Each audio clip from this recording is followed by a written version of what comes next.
Well, Jesse, you recently got back from going to Canada and meeting with you and other folks with the U.S. Grains Council. And this was kind of a chance for you to get an opportunity to talk to folks from all over the world. So tell us about that experience and why sorghum was there.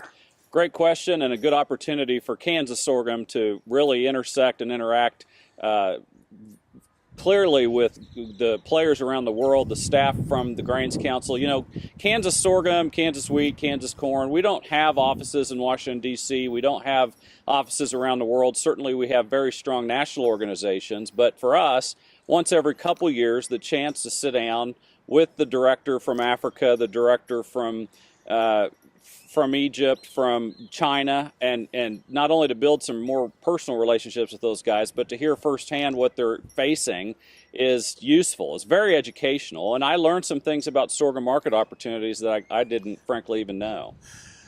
One of the situations, obviously, Jesse, is China, and as we speak, they're still hoping maybe sometime in May to get a new agreement done. Of course, sorghum has been very much needing of the China market. We're hearing the same thing. We are very optimistic about that May-June timeframe. Obviously, a lot can happen, but we are gearing up to be in the market in China in June with the grain trade, with staff from the checkoff and from the state sorghum organizations to remind them and roll out the red carpet again that we have product to sell. And, you know, that Baijiu market in China is explosive. And if this thing opens up as we were hoping and anticipating that it might, while it'll take a little bit of time to chew through some of the bushels that are still out there, I mean, that's an essential market that's critical for sorghum.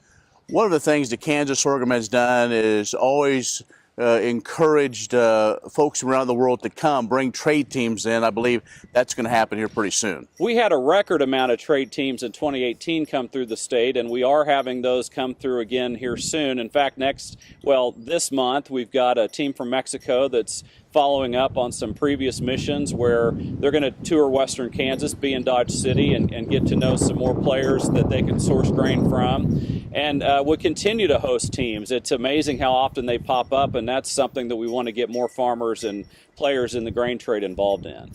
Talk about the importance of having those people around the world on a Kansas farm and talking to a Kansas farmer. It's one thing for professional staff and politicians to talk about these opportunities, but they love talking to farmers. They want to see your equipment. They want to know how you live.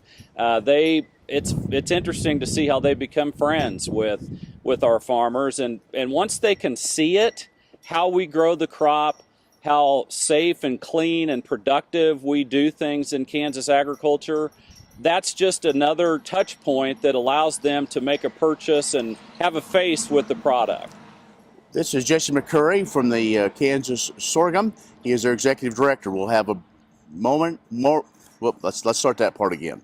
That's Jesse McCurry, who is executive director of Kansas sorghum. We'll take a break and back with more in just a moment.